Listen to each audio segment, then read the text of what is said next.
Salut à tous les amis, j'espère que vous allez bien. On se retrouve aujourd'hui pour une nouvelle vidéo, samedi. Donc une vidéo qu'on va considérer comme étant importante parce que de l'actu, on en a eu énormément, que ce soit sur par exemple le match contre Villarreal, que ce soit également de manière plus générale Mercato, parce que les informations vont bon train en ce moment à Barcelone. Bref, il y a énormément de choses, on va revenir dessus. Donc n'hésitez pas à mettre un petit like avant le début de la vidéo, à vous installer tranquillement et nous on va débuter. Je tiens à rappeler encore une fois que vous pouvez me suivre sur Twitch, sur YouTube, sur Twitter ou encore sur Discord, tous mes réseaux sociaux. Ça me permet de tout simplement me développer au fur et à mesure. Je tiens également à vous annoncer que je prépare une grosse vidéo sur l'affaire Negreira, une affaire évidemment importante à Barcelone, mais même au niveau européen. Et surtout, ça sera une vidéo, assez neutre, qui permettra à des supporters du FC Barcelone, comme à des supporters du Real Madrid, de connaître véritablement l'affaire, d'aller véritablement dans les profondeurs de cette affaire et ne pas forcément se baser sur des articles un petit peu putaclic ou des articles, qui restent à la surface. Moi, ce qui m'a intéressé, c'est de faire une vidéo qui va véritablement au fond de l'affaire, qui va véritablement être très longue. C'est normal, mais j'estime que c'était nécessaire pour vous expliquer à vous, supporter du Barça ou autre supporter un petit peu plus neutre ou supporter du Real, une affaire qui évidemment fait énormément, couler d'encre. Bref, on y va pour la vidéo de la journée. Je vous l'ai dit, on débute déjà par le fait que les joueurs du Barça, hier, ont visité les hôpitaux de Barcelone pour rendre visite à des enfants malades. Donc, c'est une mesure que le Barça fait, je crois, quasiment annuellement. Et donc, évidemment, ça fait plaisir, hein. Tu vois des vidéos de joueurs, Koundé, Ter Stegen, Lewandowski, Dro, Bernal, etc., Pedri. Bref, je ne vais pas tous citer les noms, mais ils étaient tous là pour assister les enfants malades. Tu as des photos, des vidéos et franchement, ça fait plaisir, ça coûte rien. Donc dans le cadre de la Fondation FCB, donc la fondation du Barça, les joueurs ont rendu visite à des enfants malades et honnêtement, ça leur donne des souvenirs exceptionnels, ça leur donne de l'énergie, le sourire et franchement, ça fait plaisir de voir de telles images et c'est aussi pour ça qu'on aime le foot et c'est aussi pour ça qu'on aime le FC Barcelone. Ensuite, concernant le match contre Villarreal, aujourd'hui, il y a un petit doute. On devrait avoir ce doute levé, dans quelques heures maintenant. Elle concerne Pedri, par exemple. Pedri, est-ce qu'il sera absent ou pas contre Villarreal à la Ceramica? C'est possible. C'est possible. Pourquoi?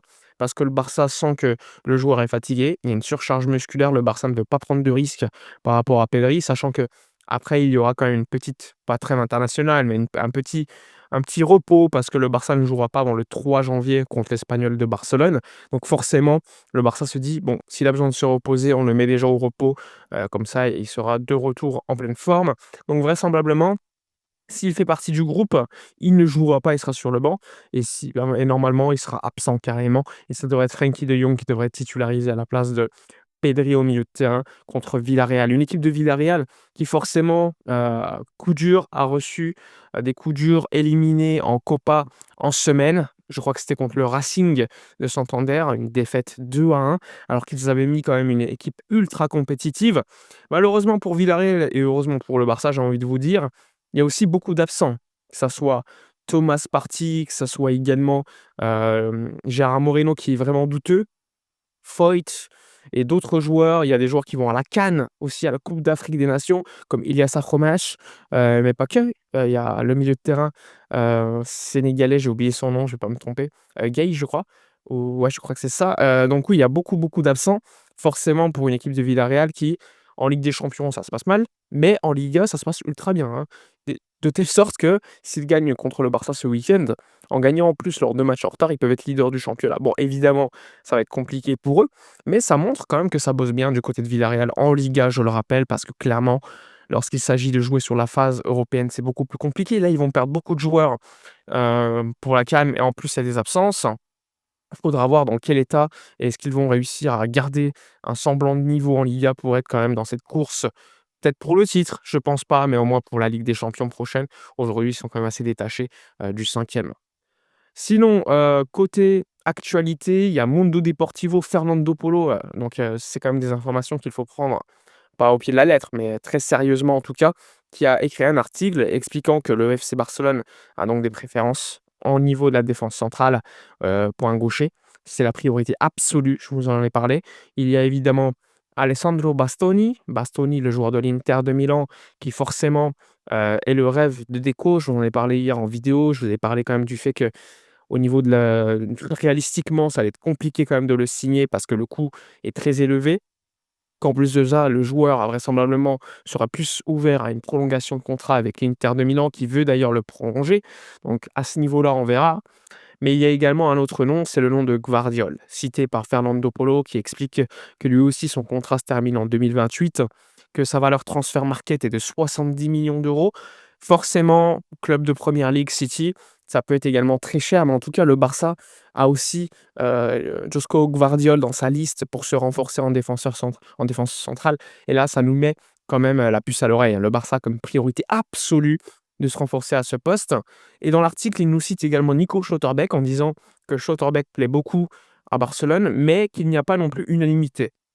Donc forcément, je vous en ai parlé hier en vidéo, en vous expliquant que Deco, lui, privilégiait un mec comme Bastoni, tandis que Hansi Flick, bah, lui, était beaucoup plus côté Schlotterbeck. Et je vous l'avais expliqué aussi par le profil du joueur, le fait que ce soit un international allemand qui connaît sa position, qui a l'habitude de jouer très haut.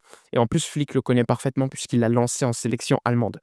Dans l'article, on nous cite également 2 autres noms, Marc Guéhi, et Ibrahima Konaté, en disant que c'est des joueurs qui sont libres de tout contrat l'été prochain, mais pour autant le Barça, pour l'instant, ne les considérait pas autant que les autres parce qu'ils estiment eux, qu'un joueur comme Eric Garcia est meilleur. Sachant que moi, je suis d'accord pour dire qu'Eric Garcia fait une saison exceptionnelle, mais que pour moi, Eric Garcia est beaucoup plus intéressant au poste de 6 ou à droite plutôt qu'en défense centrale où il a quand même eu pas mal de matchs avec des erreurs.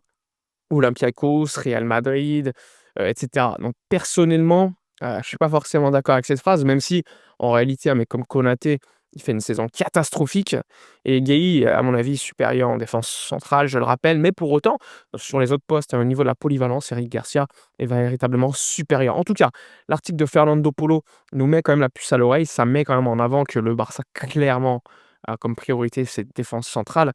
Tu as eu un article aussi de Carlos Monfort de Sport, là aussi toujours très fiable, qui explique que Deco a réussi quand même à faire une équipe compétitive avec peu d'argent et que l'été prochain, le Barça va vouloir se renforcer sérieusement et que oui, le Barça voudra renforcer plusieurs postes, mais que forcément il faudra prioriser parce que le Barça comme priorité, le numéro 9, la défense centrale, latérale, l'ailier gauche. Et c'est pour cela que forcément, il y aura peut-être des postes qui seront priorisés beaucoup plus que d'autres. C'est pour ça que je vous mets toujours la puce à l'oreille sur le fait que le Barça comme priorité absolue, j'utilise tout le temps le mot absolu pour le poste de défenseur central gaucher. Et forcément, sur le marché, il y en a quand même pas mal qui pourrait intéresser et renforcer clairement cette défense du FC Barcelone. Je le rappelle pour l'été prochain, je le rappelle constamment pour l'été prochain et non pas pour cet hiver. Il y a, comme je vous l'ai dit, le poste d'ailier gauche. On avait parlé de Marcus Rashford, la décision n'est pas encore prise, mais qui véritablement pourrait permettre à Barcelone de se renforcer pour pas très cher en attaque, hein. Je le rappelle, à peu près 30 millions d'euros. Le point négatif, je vous en ai parlé, c'était le salaire qui devra considérablement baisser s'il veut rester. Sinon, le Barça devra aller sur un profil beaucoup plus différent, dribbleur comme un Malik Fofana ou je ne sais pas, un autre joueur. Mais il ne faut pas oublier que le Barça a également une option de rachat et un pourcentage à la revente sur Yann Virgili, le joueur de Majorque qui pourrait être une alternative peu coûteuse et qui pourrait te donner un profil que le Barça aujourd'hui n'a pas dans son effectif. Il y a également le poste de latéral gauche, je vous en ai parlé plusieurs fois, avec l'intérêt avancé pour Alejandro Grimaldo, le joueur du Bayer Leverkusen, qui, je le rappelle, formé au Barça, contrat qui se termine, je crois, en 2027, donc forcément, et qui sera revu à la baisse en cas de départ du championnat allemand. Il faut savoir qu'il est très intéressé pour revenir à Barcelone. On verra d'ici l'été prochain si un deal se fera, mais en tout cas, le Barça est bien conscient qu'il y a plusieurs postes à renforcer et que forcément, le Barça n'aura pas 300 millions d'euros à lâcher sur le marché des transferts. Ça dépendra aussi des départs. On sait qu'Andreas Christensen va ramener zéro et qu'il va partir et forcément libérer quand même de la masse salariale. On verra le dossier Ronald Araujo, on verra les dossiers Casado, Dani Olmo et plein d'autres qui pourraient partir. Attention, je ne dis pas qu'ils vont partir, mais qui pourraient partir parce que forcément, peut-être que leur ambition fera qu'ils veulent jouer beaucoup plus de temps de jeu. Et donc, on verra comment ça va se dérouler à ce moment-là. Voilà pour une petite synthèse quand même sur la situation au niveau fair play, mercato, et cetera. Je le rappelle, prochainement, alors je ne sais pas si ça sera demain, je ne pense pas parce qu'il y aura le match contre Villarreal. je pense que la semaine prochaine, je vais vous sortir cette vidéo, consacrée à l'histoire, la Fer Negreira, une vidéo qui sera très, très longue. Évidemment, je vous l'ai dit, cette vidéo, je l'ai déjà écrite, donc ça a été très neutre. J'ai pas voulu prendre parti, que ça soit pour le Barça ou anti-Barça, parce que je veux que cette vidéo, tout simplement, soit accessible à tout le monde, que ça soit des fans neutres ou pas, et que ensuite chacun se fasse sa propre opinion par rapport à ce que j'aurais, tout simplement développé tout au long de celle-ci. Bref, je vous remercie par avance. N'hésitez pas à mettre un petit like à cette vidéo pour soutenir le travail effectué depuis toutes ces longues années. Ça coûte rien. Abonnez-vous également sur Twitch, sur Twitter. Et moi, je vous souhaite évidemment une excellente journée.